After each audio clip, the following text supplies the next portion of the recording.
जारी किया है। उन्होंने कहा कि खेती कानूनों के नाल रिलायंस का कोई भी लैण देन नहीं है। कॉरपोरेट कॉन्ट्रैक्ट फार्मिंग नाल कोई वास्ता नहीं है। रिलायंस नूं तिन्ने खेती कानूनों नाल कोई भी फायदा नहीं होने वाला। तो रिलायंस का ना कानूनों नाल जोड़न पिछे घटिया इरादा है। कॉन्ट्रैक्ट फार्मिंग विच दाखिल होने की कोई भी योजना नहीं है। तो रिलायंस ने एक बयान जारी किया, उस साफ किया कि उन्होंने इन्होंने कानूनों के नाल कुछ भी लैण देन नहीं है। कॉरपोरेट जां फिर कॉन्ट्रैक्ट फार्मिंग लई किसी भी तरीके की कोई भी जमीन नहीं खरीदी गई, ये कहना रिलायंस का। तो उन्होंने कहा कि असीं किसानों तो कदे सीधा अनाज भी नहीं खरीदे, तां किसानों नूं मजबूत ते खुशहाल करने के लिए हमेशा ही वचनबद्ध हाँ।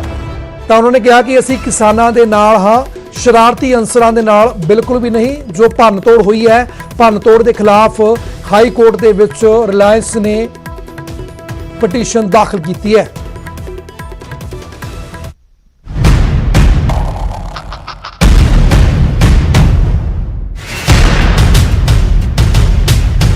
देश दे विच एक पासे किसान अंदोलन चल रहा है, तो दूजे पासे कुछ थावां ते कॉरपोरेट घराणियां दी संपत्ति नूं नुकसान पहुंचाया जा रहा है।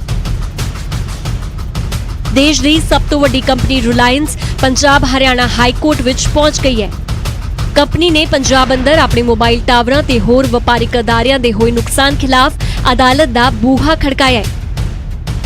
कंपनी ने अपनी पटीशन दे विच कहा कि किसानां दे ना ते कुछ वपारिक मुकाबलेबाज उन्हां दी संपत्ति दी भन्न तोड़ कर रहे ने। रिलायंस दे अक्स नूं खराब करने दी कोशिश की जा रही है।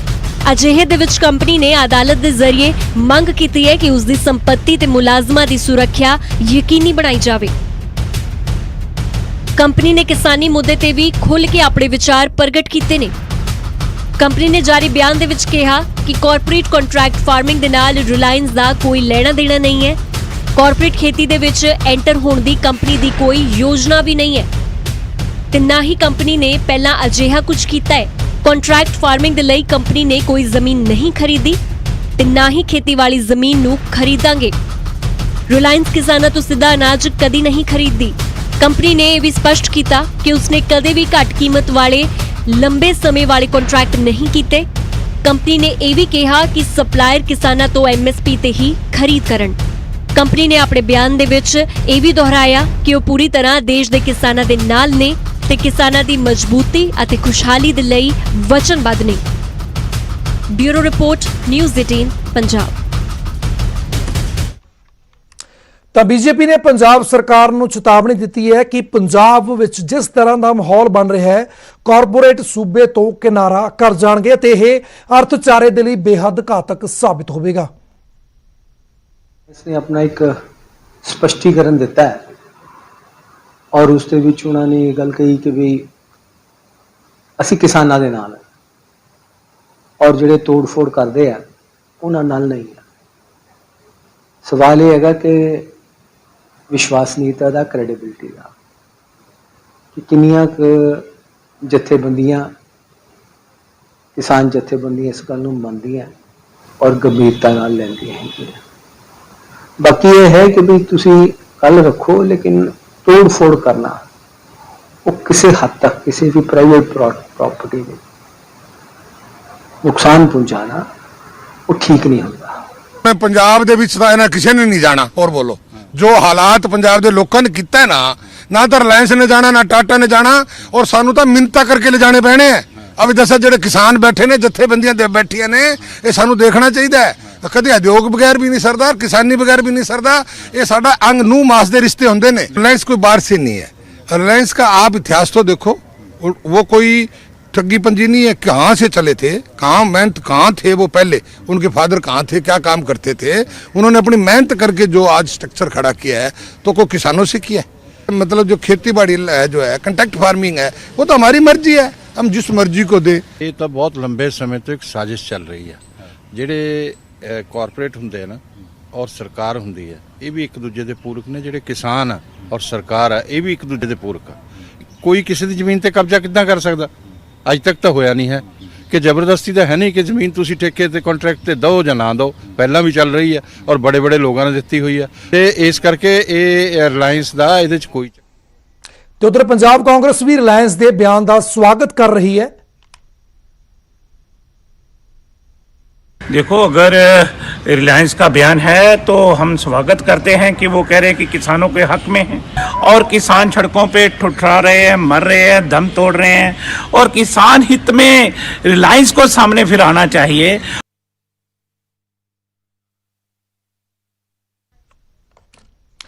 ਤਾਂ ਪੰਜਾਬ ਕਾਂਗਰਸ ਦੇ ਵੱਲੋਂ ਵੀ ਜਿਹੜਾ ਰਿਲਾਇੰਸ ਦਾ ਬਿਆਨ ਆਇਆ ਉਸ ਦੇ ਸਵਾਗਤ ਕੀਤਾ ਗਿਆ। ਉਹਨਾਂ ਨੇ ਕਿਹਾ ਕਿ ਜਿਸ ਤਰੀਕੇ ਦੇ ਨਾਲ ਰਿਲਾਇੰਸ ਨੇ ਆਪਣਾ ਬਿਆਨ ਦਿੱਤਾ ਹੈ ਔਰ ਉਹਨਾਂ ਨੇ ਦੱਸਿਆ ਕਿ ਇਸ ਤਰੀਕੇ ਦੇ ਨਾਲ ਉਹਨਾਂ ਦਾ ਇਸ ਤਿੰਨੇ ਖੇਤੀ ਕਾਨੂੰਨ ਬਿੱਲਾਂ ਦੇ ਨਾਲ ਕੁਝ ਵੀ ਲੈਣਾ ਦੇਣਾ ਨਹੀਂ ਹੈ। ਨਾ ਤਾਂ ਉਹਨਾਂ ਨੇ ਕਦੇ ਕੋਈ ਸਿੱਧਾ ਕਿਸਾਨਾਂ ਤੋਂ ਕੁਝ ਖਰੀਦਿਆ ਔਰ ਨਾ ਹੀ ਕੋਈ ਕਿਸੇ ਤਰੀਕੇ ਦੀ ਜ਼ਮੀਨ ਇੱਦਾਂ ਦੀ ਲਈ ਗਈ ਆ ਜਿਸ ਦੇ ਨਾਲ ਰਿਲਾਇੰਸ ਨੂੰ ਫਾਇਦਾ ਹੋਵੇ। ਤਾਂ ਉਹਨਾਂ ਨੇ ਅੱਜ ਇੱਕ ਬਿਆਨ ਜਾਰੀ ਕੀਤਾ। ਉਹਨਾਂ ਨੇ ਕਿਹਾ ਕਿ ਸ਼ਰਾਰਤੀ ਅਨਸਰ ਨੇ ਜਿਹੜੇ ਸੂਬੇ ਦਾ ਮਾਹੌਲ ਖਰਾਬ ਕਰਨਾ ਚਾਹੁੰਦੇ ਨੇ, ਜਿਹੜੇ ਰਿਲਾਇੰਸ ਦੇ ਜਿਹੜੇ ਟਾਵਰਾਂ ਦੀ ਭੰਨਤੋੜ ਵੀ ਕੀਤੀ ਗਈ ਉਹ ਵੀ ਉਹਨਾਂ ਨੇ ਕਿਹਾ ਕਿ ਕਿਸਾਨਾਂ ਦਾ ਉਸ ਦੇ ਨਾਲ ਕੋਈ ਲੈਣਾ ਦੇਣਾ ਨਹੀਂ, ਉਹ ਸ਼ਰਾਰਤੀ ਅਨਸਰ ਨੇ। ਔਰ ਉਹਨਾਂ ਨੇ ਬਕਾਇਦਾ ਕਿਹਾ ਕਿ ਅੱਜ ਉਹ ਪੰਜਾਬ ਹਰਿਆਣਾ ਹਾਈ ਕੋਰਟ ਦੇ ਵਿੱਚ ਪਟੀਸ਼ਨ ਵੀ ਇੱਕ ਦਾਖਲ ਕਰਨਗੇ ਜਿਸ ਦੇ ਵਿੱਚ ਉਹਨਾਂ ਦੇ ਖਿਲਾਫ ਕਾਰਵਾਈ ਦੀ ਮੰਗ ਕੀਤੀ ਗਈ ਹੈ ਜਿਨ੍ਹਾਂ ਨੇ ਸ਼ਰਾਰਤੀ ਅਨਸਰਾਂ ਨੇ ਉਹਨਾਂ ਦੇ ਪ੍ਰੋਪਰਟੀ ਦੇ ਨਾਲ ਛੇੜਛਾੜ ਜਾਂ ਭੰਨਤੋੜ ਕੀਤੀ ਹੈ। ਤੇ ਉਹਨਾਂ ਨੇ ਇੱਕ ਵਾਰ ਫਿਰ ਤੋਂ ਕਿਹਾ ਕਿ ਰਿਲਾਇੰਸ ਹਮੇਸ਼ਾ ਹੀ ਕਿਸਾਨਾਂ ਦੇ ਹਿੱਤ ਵਿੱਚ ਹੈ, ਕਿਸਾਨ ਹਿਤੈਸ਼ੀ ਔਰ ਕਿਸਾਨਾਂ ਨੂੰ ਕਿਸੇ ਵੀ ਹਾਲਤ ਦੇ ਵਿੱਚ ਦੁਖੀ ਨਹੀਂ ਕਰ ਸਕਦੇ ਔਰ ਨਾ ਹੀ ਦੇਖ ਸਕਦੇ। ਉਹਨਾਂ ਨੇ ਕਿਹਾ ਕਿਸੇ ਵੀ ਤਰੀਕੇ ਦੀ ਕੋਈ ਵੀ ਪ੍ਰਾਪਰਟੀ ਜਾਂ ਫਿਰ ਕਾਰਪੋਰੇਟ ਦੀ ਗੱਲ ਕੀਤੀ ਜਾਵੇ ਜਾਂ ਫਿਰ ਇਹਨਾਂ ਤਿੰਨੇ ਕਾਨੂੰਨਾਂ ਦੀ ਗੱਲ ਕੀਤੀ ਜਾਵੇ, ਦੂਰ ਦੂਰ ਤੱਕ ਰਿਲਾਇੰਸ ਦਾ ਇਸ ਦੇ ਨਾਲ ਕੋਈ ਵੀ ਲੈਣਾ ਦੇਣਾ ਨਹੀਂ ਹੈ। ਜਾਣਬੁੱਝ ਕੇ ਉਹਨਾਂ ਦਾ ਨਾਮ ਇਸ ਦੇ ਨਾਲ ਜੋੜਿਆ ਜਾ ਰਿਹਾ ਤਾਂ ਕਿ ਉਹਨਾਂ ਨੂੰ ਇਕਨੋਮਿਕਲੀ ਤੌਰ ਦੇ ਉੱਪਰ ਔਰ ਨੁਕਸਾਨ ਪਹੁੰਚਾਇਆ ਜਾਵੇ। ਔਰ ਖਾਸ ਤੌਰ ਦੇ ਉੱਪਰ ਉਹਨੇ ਪੰਜਾਬ ਸੂਬੇ ਦੀ ਗੱਲ ਕੀਤੀ ਹੈ। ਪੰਜਾਬ ਦੇ ਵਿੱਚ ਜਿਸ ਤਰੀਕੇ ਦੇ ਨਾਲ ਉਹਨਾਂ ਨੂੰ ਭੰਡਿਆ ਜਾ ਰਿਹਾ ਜਾਂ ਫਿਰ ਉਹਨਾਂ ਦੀ ਪ੍ਰਾਪਰਟੀ ਨੂੰ ਨੁਕਸਾਨ ਪਹੁੰਚਾਇਆ ਜਾ ਰਿਹਾ, ਉਹਨਾਂ ਨੇ ਕਿਹਾ ਕਿ ਕਿਸਾਨਾਂ ਦਾ ਇਸ ਦੇ ਵਿੱਚ ਕੋਈ ਵੀ ਹੱਕ ਨਹੀਂ ਔਰ ਸ਼ਰਾਰਤੀ ਅਨਸਰਾਂ ਦੇ ਵੱਲੋਂ ਮੌਕੇ ਦੀ ਭਾਲ ਦੇ ਵਿੱਚ ਜਿਹੜੇ ਹੁੰਦੇ ਨੇ ਜਾਂ ਫਿਰ ਇਸ ਮੌਕੇ ਦਾ ਫਾਇਦਾ ਉਠਾਉਂਦੇ ਹੋਏ ਉਹਨਾਂ ਦੇ ਵੱਲੋਂ ਇਹ ਜਿਹੜੀ ਹਰਕਤਾਂ ਨੇ ਉਹ ਕੀਤੀਆਂ ਜਾ ਰਹੀਆਂ ਨੇ।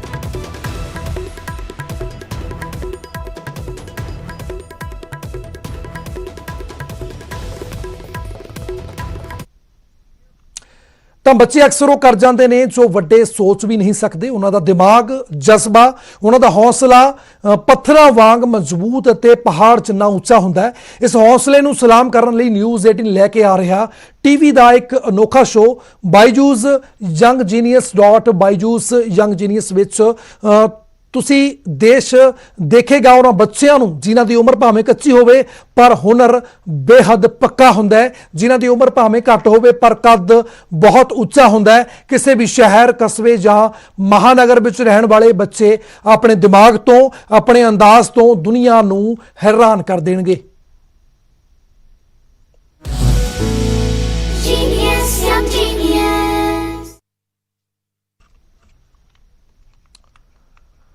ਤਾਂ ਕੰਪਿਊਟਰ ਦੀ ਤਰ੍ਹਾਂ ਕੰਮ ਵਾਲਾ ਦਿਮਾਗ ਅਤੇ ਮਸ਼ੀਨ ਦੀ ਤਰ੍ਹਾਂ ਕੰਮ ਕਰਨ ਵਾਲੀਆਂ ਉਂਗਲੀਆਂ ਦੀ ਬਦੌਲਤ ਇੱਕ ਬੱਚਾ 2 ਵਰਲਡ ਰਿਕਾਰਡ ਬਣਾ ਚੁੱਕਿਆ ਹੈ। ਉਹ ਤੀਜਾ ਵਰਲਡ ਰਿਕਾਰਡ ਵੀ ਰਚ ਦਿੰਦਾ ਪਰ ਉਸ ਦੀ ਘੱਟ ਉਮਰ ਦੀ ਵਜ੍ਹਾ ਕਰਕੇ ਵਰਲਡ ਬੁੱਕ ਆਫ ਰਿਕਾਰਡਸ ਵਾਲਿਆਂ ਨੇ ਉਸ ਨੂੰ ਰੋਕ ਦਿੱਤਾ।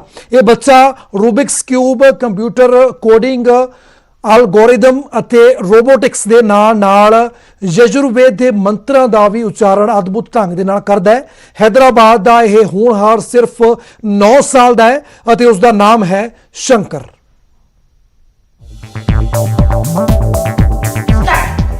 9 साल के शंकर की उंगलियां मशीन की तरह चल रही हैं। 30 सेकंड में 3D पजल सॉल्व।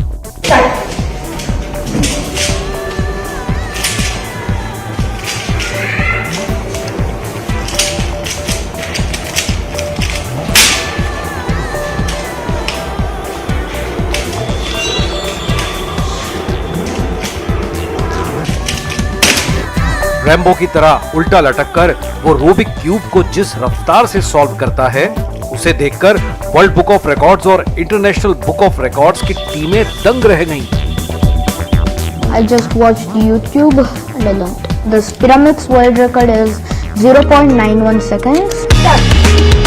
उल्टा लटक कर ही नहीं, रोलर स्केट्स पर चलते हुए भी शंकर रूबिक क्यूब को कुछ ही पलों में सॉल्व कर देता है। It all started like when he was age of 3. He has shown a lot of interest towards building blocks and all that. He got a lot of interest towards electronics and all that. So probably, and he's also learning some coding from one online this thing. Shankar पानी के भीतर भी Rubik cube solve कर नया record बनाना चाहता था, लेकिन world book of records ने उसे 16 साल की उम्र होने तक इंतजार करने को कहा। This robot, this is a robot, right? Yes, this is a report. How does it work? How does it work? It works through codes. I want to just modify this into vacuum cleaner. How much time would it take to modify it? 5 days. Really? 5 days, 6 days. जिस उम्र में बच्चे cartoon देखते हैं, 9 साल का Shankar science और engineering के वीडियोस देखता है। रुद्राश्रय रुद्र सूक्त प्रकटितन भवन प्रयजन्तु सौख्यम। यजुर्वेद के रुद्रम का पाठ करता है और पिता से वायलिन बजाना सीखता है।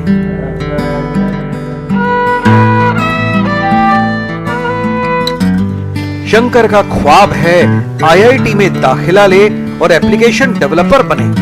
लगन और जुनून वाला 9 साल का शंकर कहता है कि कोशिश करने वालों की कभी हार नहीं होती।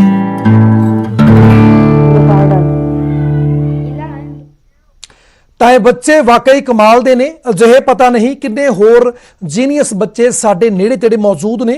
16 ਜਨਵਰੀ ਤੋਂ ਨਿਊਜ਼ 18 ਲੈ ਕੇ ਆ ਰਿਹਾ ਹੈ ਅਜਿਹੇ ਹੀ ਅਨੋਖੇ ਬੱਚਿਆਂ ਦਾ ਹੈਰਾਨ ਕਰਨ ਵਾਲਾ ਜਨੂਨ, ਦਿਮਾਗ ਅਤੇ ਹੌਸਲਾ ਅਤੇ ਵੱਡੀ ਹਸਤੀਆਂ ਦੇ ਨਾਲ ਉਹਨਾਂ ਦੀ ਜੁਗਲਬੰਦੀ। ਦੇਖੋ ਬਾਈਜੂਸ ਯੰਗ ਜੀਨੀਅਸ ਨਿਊਜ਼ 18 ਪੰਜਾਬ /ਹਰਿਆਣਾ/ਹਿਮਾਚਲ ਤੇ ਸ਼ਨੀਵਾਰ ਸ਼ਾਮ 7:30 ਵਜੇ ਤੇ ਐਤਵਾਰ ਦੁਪਹਿਰ